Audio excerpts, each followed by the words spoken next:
তো hello my dear student, my dear ভাই, তোমাদের হিরা জিএস এ কিন্তু প্রত্যেককে ওয়েলকাম জানাই। আজকে আমাদের ক্লাস হয়েছে যে বাংলার নবাব ও ব্রিটিশ ইস্ট ইন্ডিয়া কোম্পানির মধ্যে সম্পর্ক কেমন ছিল, কিভাবে আমরা সেই সম্পর্ককে হ্যান্ডেল করেছি এবং কিভাবে তারা কিন্তু আমাদের এখানে চলে এসেছে। তো আমাদের এটা টপিক রয়েছে ক্লাস 8 এর বই থেকে, ক্লাস 8 এর অধ্যায় নাম্বার 2 থেকে। তোমরা এই পয়েন্টটা বের করে মিলাতে পারো। যেখানে যেখানে আমি দাগাবো না, আমি জাস্ট বলবো, যাতে সময় লাগছে আমি বলবো, সেই লাইনগুলো তোমরা আন্ডারলাইন করে নিতে পারো এবং ক্লাসগুলো মন দিয়ে শোনো, কি ফ্যাক্ট আছে পুরো ফ্যাক্টটাকে বুঝতে পারবা। আর বিভিন্ন চাকরির যে কম্পিটিটিভ এক্সাম, তার বেস হচ্ছে কিন্তু এই সমস্ত বইগুলো। তোমরা কিন্তু তোমাদের চাকরির লেভেলের এক্সামে এই সমস্ত টপিকটা খুবই হেল্পফুল হবে। তো চলো শুরু করা যাক ক্লাসটা। ওকে, আর ভালো লাগলে like and share and subscribe করে নাও ভাই।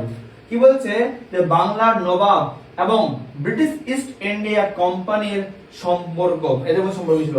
তো দেখো কি বলতে বলা হচ্ছে যে মুর্শিদ কুলি খান, আমি একটু জুম আউট। আচ্ছা ওকে, কি বলছে সে বোঝা যাচ্ছে তো? ওকে, মুর্শিদ কুলি খানের সময় বাংলায় বিভিন্ন ইউরোপীয় বণিক ও বাণিজ্য কোম্পানি ব্যবসা করত। তাহলে আমাদের এখানে কিন্তু মুর্শিদ কুলি খানের সময় থেকে কিন্তু আমাদের ইউরোপের বিভিন্ন কোম্পানিরা কিন্তু এসেছিল, আরো অনেক কোম্পানি এসেছিল, তারা কিন্তু ব্যবসা করার জন্য এসেছিল। তাহলে আমার ফার্স্ট কোশ্চেন হচ্ছে যে ইউরোপের যে বাণিজ্যিক কোম্পানিরা বাংলায় আসলো, তারা কার সময় থেকে আমাদের এখানে ব্যবসা করেছিল? তাহলে মুর্শিদ কুলি খানের সময় থেকে বাংলায় কিন্তু ওরা নিজে ব্যবসা শুরু করেছিল। তো আমরা জানি ডিফারেন্ট কাইন্ড অফ কোম্পানি ছিল, তার মধ্যে কিন্তু কি হচ্ছে, সেগুলির মধ্যে ব্রিটিশ আর ওলন্দাজ আর ফার্সি কোম্পানি তিনটা ছিল বেশি ক্ষমতাশালী। তাহলে আমাদের বিভিন্ন যে কোম্পানিরা আসলো, তার মধ্যে সবচেয়ে যে মোস্ট পাওয়ারফুল কোম্পানি সেটা হচ্ছে কি, সেটা আমাদের ব্রিটিশ, ওলন্দাজ এবং ফার্সি, তিনটা কোম্পানি মোস্ট পাওয়ারফুল ছিল। কিন্তু এই তিনটার মধ্যে দেখো লেখা আছে, তাদের মধ্যে আবার ব্রিটিশ ইস্ট ইন্ডিয়া কোম্পানির কিন্তু বাণিজ্যিক উদ্যোগ ছিল সব থেকে বেশি। তাহলে এই তিনটার মধ্যে সবচেয়ে বেশি পাওয়ারফুল কে ব্যবসা কে করেছিল? ব্রিটিশ ইস্ট ইন্ডিয়া কোম্পানি, এটা মনে রাখতে হবে। নেক্সট কি বলছে দেখো, বলছে নবাব হিসেবে মুর্শিদ কুলি খান বিদেশি বণিকদের সঙ্গে কি ছিল, একটা সচরাচর বিরোধিতায় যেতেন না। মুর্শিদ কুলি খান কিন্তু ওই রকম কিন্তু ডিরেক্টলি কিন্তু মানে ঝুট ঝামেলা কিন্তু করতে চাইতো না কিন্তু, হ্যাঁ, কিন্তু নিজের অধিকার ও কৃতিত্ব যাতে কোনোভাবে বিদেশি কোম্পানির দ্বারা ক্ষুণ্ণ না হয় সেই বিষয়ে নবাব কিন্তু সচেতন ছিলেন। মানে ধরে নাও, তোমাকে বলা হলো ও ব্যবসা করছে তো করুক, কোনো ব্যাপার নাই, কিন্তু এমন কোনো কাজ না করে যেন কি বাংলার নবাবের উপর কোনো এফেক্ট পড়ে। তো সেদিকে কিন্তু মুর্শিদ কুলি খান খুব অ্যাক্টিভ পার্সন ছিল, খুব ভালো পার্সন ছিল। কি বলছে এখানে, যে সেই বিষয়ে নবাব কিন্তু ভালো করে সজাগ থাকতেন। বাস্তবে মুর্শিদ কুলি খানের সঙ্গে কি হয়েছিল, ব্রিটিশ কোম্পানির কিন্তু সম্পর্ক প্রভাবিত হয়েছিল আর ফারুক সিয়ারের ফরমানের দ্বারা। তাহলে ব্রিটিশ কোম্পানির এর সঙ্গে যে আমাদের মুর্শিদ কুলি খানের যে সম্পর্ক, রিলেশনশিপটা ক্রিয়েট হয়েছে, এটা কার দ্বারা হলো? এটা হচ্ছে আমাদের ফারুক সিয়ার এর ফরমান দ্বারা। তাহলে এই ফারুক সিয়ার ফরমানটা কি, এটা আমাদেরকে ভালো কোয়ালিটিতে এবং ভালো রকম জানতে হবে যে কিভাবে ব্রিটিশ কোম্পানি বাংলায় এসে নিজের ব্যবসা শুরু করে দিল। তো ফারুক সিয়ার ফরমানে কি বলা হলো? আমরা জানলাম যে এর দ্বারাই হলো না। দেখি কি করেছে।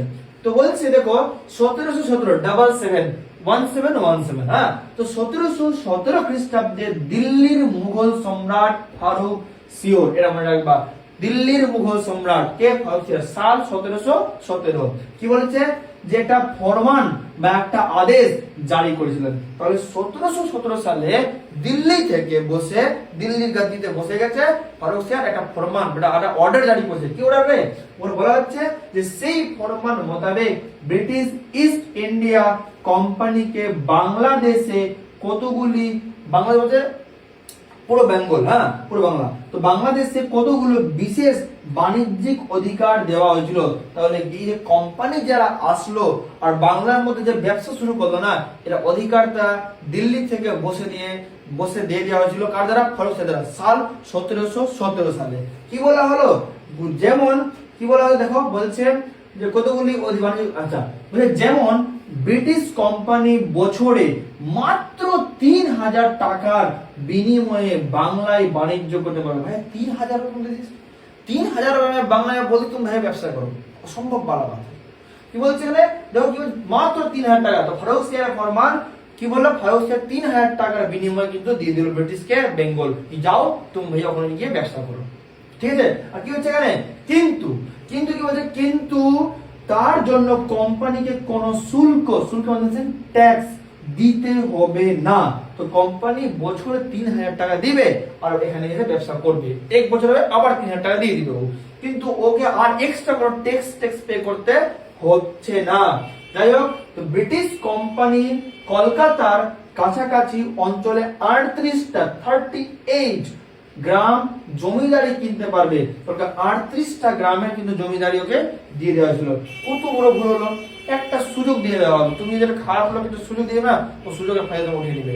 তোমাকে সুযোগ তো তোমাকে দিতে হবে না, কিন্তু বুঝতে পারেনি এরা হলো ব্যবসা করতেছে, কোনো ব্যবসা, কিন্তু এই সামান্য ভুল পুরো ভারতকে কিন্তু ছিন্ন ভিন্ন করে দেওয়ার সময়, কিন্তু ছিন্ন ভিন্ন কি পরবর্তী অনেক কিছু দিয়ে যাচ্ছে, আমাদের অনেক প্রবলেম হবে। কি হয়েছে দেখো, আমরা দেখলাম যে 1717 সালে ফারুক সিয়ার দিল্লির গাদ্দিতে বসে আছে, ওখান থেকে ব্রিটিশ কোম্পানিকে অধিকার দিচ্ছে কি যাও তুমি বেঙ্গলে ব্যবসা করো। কত টাকা, মাত্র 3000 টাকা বিনিময়ে। আর ওকে 38টা গ্রাম দিয়ে দেওয়া হচ্ছে কি তুমি যাও আরামে ব্যবসা করো। আর কি বলে দেখো কত বড় ভুল হয়েছিল। এখন কি বলা হয়েছে যে কোম্পানির পণ্য, যদি কোম্পানির কোনো জিনিস যদি কেউ চুরি করে নেয়, যদি কেউ চুরি হয়ে গেল, কার ইংরেজের কোনো সময় চুরি হয়ে গেল, তাহলে তাকে কি হবে, তাকে বাংলার নবাব কিন্তু কি দেবে, শাস্তি দিবে। হ্যাঁ ভাবো, এটাও হতে পারে যে এমনি হয়ে দেখবা ফাঁসানোর জন্য নিজের ক্ষতি করে দিল আর বলতে ভাই আমার ক্ষতি করেছিল, দেখে দিল, ধরে নাও সিসিটিভিতে আসে, হয় না? তো ওইরকম ধরে নাও কোম্পানি তো এটা করতে পারে, কি কোম্পানি নিজের ক্ষতি করে নেবে, বলবে কি আমার ক্ষতি করেছে। মুর্শিদ কুলি খান কি করলো, বললো যদি কোম্পানির কোনো কিছু ক্ষতি হয়ে যায়, চুরি হয়ে যায়, তাহলে তাকে বাংলার নবাব কিন্তু ধরবে আর শাস্তি দিবে, তাকে যে ব্যক্তিটা চুরি করবে। কত সাপোর্ট দেওয়া হলো ওকে। ঠিক আছে, কি বলছে এখানে, কোম্পানির জাহাজের সঙ্গে অনুমতি পত্র থাকলেই সেই জাহাজ অবাধে বাণিজ্য করতে পারবে। যেমন তোমার কাছে একটা স্কুল যাচ্ছে, তোমার আই কার্ড থাকছে, তো তুমি আই কার্ড আছে, তুমি স্কুলে আরামে ঢুকে গেলা। তুমি তো এমনি তো বিনা আই কার্ড পাবা না, তুমি তোমার যে আর্মি তোমার আই কার্ড থাকবে, তুমি আর্মির যে পোস্টে তুমি আরাম যেতে পারবা। তো একটা ট্যাক্স সিস্টেম আছে, কি তোমার একটা কাগজ দেওয়া হলো কি তুমি এই তারিখ থেকে এই তারিখ অবধি ব্যবসা করো, বা কিছু চার্ট দিবে। তো বলছে যাদের কাছে থাকবে, যে জাহাজটাই আসবে বেঙ্গলের এখানে বঙ্গোপসাগরে বা যেখানে যাবো, তো যাদের কাছে অনুমতি পত্র থাকবে তারাই কিন্তু ব্যবসা করতে পারবে। তাছাড়া বাংলার নবাবের মুর্শিদাবাদ টাকসাল প্রয়োজন মতো, টাকসাল বুঝিস, টাকা ছাপার ব্যবস্থাটা, ওটাও কোম্পানি ব্যবহার করতে পারবে। কত মূর্খের কাজ করা হয়েছে, কত বড় ভুল করা হয়েছে ভাবো। এক তো টাকা ছাপার মেশিন ওকে দিয়ে দিলাম, ভাইয়া তুমি ছাপ থাকতে পারো। তারপরে 38টা গ্রাম দিলাম মাত্র 3000 টাকায়, 3000 মানে ওই সময় অনেক টাকা, কিন্তু কোম্পানিরা এটা যা রেট করেছে, যত টাকা আবার ওরা মানে আমাদের নিয়ে নিয়েছে, ওই হিসাবে 3000 টাকা খুবই নগণ্য, খুবই কম। তো এটা খুব বড় ভুল। আপনারা বলবেন বা তোমরাই বলো বন্ধু যে 3000 টাকা কিছু নাই, ভাই ওই সময় 3000 টাকা অনেক, তো এটা বলতে পারো, কিন্তু ওরা যা টাকা আমাদের থেকে নিয়েছে না, ওটাও কিন্তু তার থেকে অনেক গুণ বেশি, তাই না? কি বলছে এখানে, তো আমরা অনেক বড় ভুল করলাম। এখানে কি করলাম, ওকে আমরা 3000 টাকায় এরিয়াও দিয়ে দিলাম, 3000 টাকাতে বললাম ভাই তোমার কিছু চুরি হয়ে গেলে বলবা, আমরা আছি দেখবো, আমরা শাস্তি দিব, তোমার ফাইন ভরে দিব। দ্বিতীয়ত হচ্ছে তোমাকে টাকা যদি অভাব হয় তুমি টাক্স ব্যবহার করতে পারো। ভাবো কত বড় ভুল করা হলো। এই ছিল আমাদের ফারুক সিয়ারের বুদ্ধি, ঠিক না? কি বলছে এখানে, তো প্রয়োজন মতো কোম্পানি ব্যবহার করতে পারবে। এবার কি বলছে এখানে দেখো, বলছে লন্ডনে ইস্ট ইন্ডিয়া হাউস, আচ্ছা ছবি দেওয়া আছে, এটা লন্ডনের ছবি আছে, ইস্ট ইন্ডিয়া হাউসের ছবি আছে, দেখতে পাচ্ছ না, কি আরাম করে আছে। তাহলে নেক্সট কি বলছে এখানে দেখো, আচ্ছা ফারুক সিয়ারের ফরমান বাংলায় ব্রিটিশ ইস্ট ইন্ডিয়া কোম্পানির প্রায় অবাধ বাণিজ্যের পথ খুলে তৈরি। অবশ্যই এত সুযোগ দেওয়া হলো, যখন ওরা ব্যবসাটা ভালো করে পুরো জায়গা ছড়িয়ে দিল। আর কি অবাধ মানে আনলিমিটেড, লিমিট না, আনলিমিটেড ব্যবসা করতে শুরু করলো। আর কি হচ্ছে, অদূরে ভবিষ্যতে বাংলার নবাবের সঙ্গে ব্রিটিশ কোম্পানির কি অর্থনৈতিক এবং রাজনৈতিক কি হয়েছিল, সংঘাতের পটভূমি তৈরি করেছিল এই ফরমান। অবশ্যই এই ফরমানের দ্বারা কিন্তু একটা যে ফিউচারে যে ঝামেলা হবে না, এটা কিন্তু ক্রিয়েট হয়ে গেল, আর ক্রিয়েট হবেই। হ্যাঁ, কেননা এত ছুট দেওয়া হলো, আর ওরা ছুটের আরো গলত ইস্তেমাল করবে, খারাপ ইস্তেমাল ব্যবহার করবে, যার কারণে এই প্রবলেমটা হবে। ঠিক আছে, বলছে সুবা বাংলা, সুবা মানে পুরো বাংলা যে আছে আমাদের, তো পুরো বাংলার প্রায় স্বাধীনভাবে শাসন করলেও ফারুকসিয়ার বা মুর্শিদ কুলি খান মুঘল সম্রাটের অধীনে ছিল। আমি মানলাম যে মুর্শিদ কুলি, ধরে নাও যে তুমি যাই কাজ করো, তুমি নিজের মধ্যে বেস্ট আছো, কিন্তু তুমি তো আসলে নিজের বাবার আন্ডারে না, তোমার বাবা তোমাকে হ্যান্ডেল করছে না। ওই রকম করে ধরে নাও একটা যে এরিয়া ছিল যেটা মুর্শিদ কুলি খান নিজে চালাচ্ছিল, কিন্তু ওর যে মেন হেড অফিস কোথায় ছিল? আমাদের দিল্লি ছিল, মুঘল দরবারে ছিল, তো ফারুকসিয়ার। ওই জন্য বলা হচ্ছে যে পুরো বাংলার দায়িত্ব যদি স্বাধীনভাবে মুর্শিদ কুলি আন্ডারে থাকে, মুর্শিদ কুলি খান ছিল কিন্তু কার আন্ডারে? মুঘল সম্রাটের আন্ডারে, ঠিক আছে না? তো ফলে কোম্পানিকে দেওয়া ফারুকসিয়ারের ফরমান সরাসরি নাকচ করার অধিকার তার ছিল না।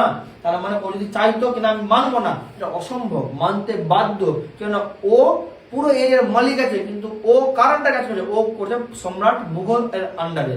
তো মুঘল সম্রাট যা অর্ডার দিয়েছে অর্ডার তোকে মানতেই হবে, ও মানতে বাধ্য আছে, কিছু করার ছিল না। ওই জন্য বলেছে ও না কোশ্চেন আসছে যে তিনি কেন নামাজ করতে পারলেন না, তাহলে বলবা যেহেতু ওর আন্ডারে তো পুরো এরিয়া আছে, কিন্তু ও কিন্তু মুঘল সম্রাটের আন্ডারে আছে, ওই জন্য ওকে অর্ডারটাকে মেইনটেন করে চলতে ওরা মানতে হবে। কিন্তু ওই ফরমান ব্যবহারের ফলে ব্রিটিশ কোম্পানি কি হলো? ব্রিটিশ কোম্পানির বাড়তি বাণিজ্যিক সুবিধার প্রসঙ্গটি মুর্শিদ কুলির পছন্দ ছিল না। তো ওই ফরমানের দ্বারা যখন ব্রিটিশের যে ব্যবসাটা বেড়ে যাচ্ছে বা ব্রিটিশ যে নিজেকে ইমপ্রুভমেন্ট করছে, এটা কিন্তু মুর্শিদ কুলি খানকে ভালো লাগছিল না। ওর মনে হচ্ছিল যে এটা আমাদের এই এরিয়াতে এটা এফেক্ট ক্রিয়েট করবে, এটা ঝামেলা ক্রিয়েট করবে। তো ফলে গোড়া থেকে এই ফরমান প্রদত্ত কোম্পানির অধিকারকে তিনি সীমিত করতে চেয়েছিলেন। তিনি চাইছিলেন কি যা যা অর্ডার আছে আমি যতটুকু পারবো ওটাকে আমি একটু কম করার চেষ্টা করবো বা আমি ওটাকে চাপিয়ে আনার চেষ্টা করবো। যাই হোক, কি বলছে এখানে যে মুর্শিদ কুলি ঘোষণা করলেন যে যেসব বাণিজ্য দ্রব্য সরাসরি সমুদ্র পথে আমদানি এবং রপ্তানি হবে কেবল সেগুলোই শুল্ক মুকুব হবে। মানে ফরমান অনুযায়ী জাহাজে ব্যবসা বলে আসবে। তো তিনি বললেন কি যে সমস্ত জাহাজ বা যে সমস্ত পণ্যের যা ট্যাক্স সিস্টেমটা হবে না, তো যারাই কি জাহাজ দিয়ে যাবে বা জাহাজের যে আমদানি রপ্তানি যা হবে জলপথে যেটা হবে, তো তারই কিন্তু ট্যাক্স মাফ হবে। কিন্তু যদি দেখো লেখা হচ্ছে ব্রিটিশদের কিন্তু দেশের ভিতরের বাণিজ্যের ক্ষেত্রে শুল্ক ছাড় নীতি প্রযোজ্য হবে না। বললো ঠিক আছে ভাইয়া, ফরমানে বলা হচ্ছে যে জাহাজের কাছে একটা অনুমতি পত্র থাকবে, তুমি করে যাও, তোমার কোনো ট্যাক্স লাগবে না, করো, কিন্তু তোমরা কিন্তু ভিতরে কোনো ব্যবসা করতে পারো না। যদি ভিতরে ব্যবসা করো তাহলে ট্যাক্স লাগবে। তাহলে দেখতে পাচ্ছ এখানে বোঝা যাচ্ছে যে মুর্শিদ কুলি খান বহুত ইন্টেলিজেন্ট ব্যক্তি ছিল। ও কিন্তু মানে একদম বলে না তুমি যদি ডালে ডালে চলো তো আমি পাতায় পাতায় চলি, তো ওইরকম আছে। ও কিন্তু সমস্ত কিছু চক্ষু মানে আরামসে দেখছিল। আর কিভাবে ব্রিটিশ কোম্পানিকে সীমিত করা যায় ও এই প্রয়াসটা কিন্তু লাগিয়ে দিয়েছিল।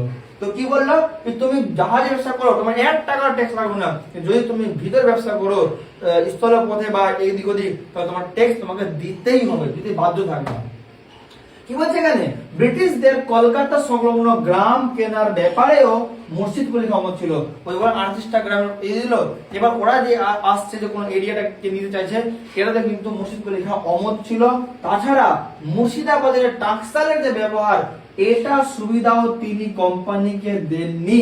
হালাকি ফরমানে ছিল কি ওরা টাকসাল ব্যবহার করতে পারবে, কিন্তু মুর্শিদ কুলি খান বলছে যে এটা দিয়ে দাও না, 3000 টাকা কি আছে, ওর 6000 মাল লেগে ঘাটা ঘাটকা দিয়ে মার গেছে 7-8 হাজার রুপিয়া, ব্যাস 3000 রাখো।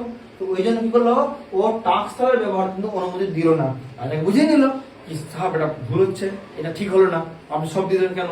যাই হোক, তো তিনি কিন্তু আমি কোশ্চেন করতে পারি এখানে যে ফারুকসিয়ার এর কোন আদেশটা মুর্শিদ কুলি খান কিন্তু অমান্য করেছে, অমান্য করেনি মানে ও নিজের এরিয়াটাকে ভালো রাখার জন্য ওটাকে চালনা করতে দেয়নি। তার মানে টাকসালের ব্যবহার, টাকসালের ব্যবহার কিন্তু সে কিন্তু কোম্পানিকে ব্যবহার করতে দেয়নি, ঠিক না?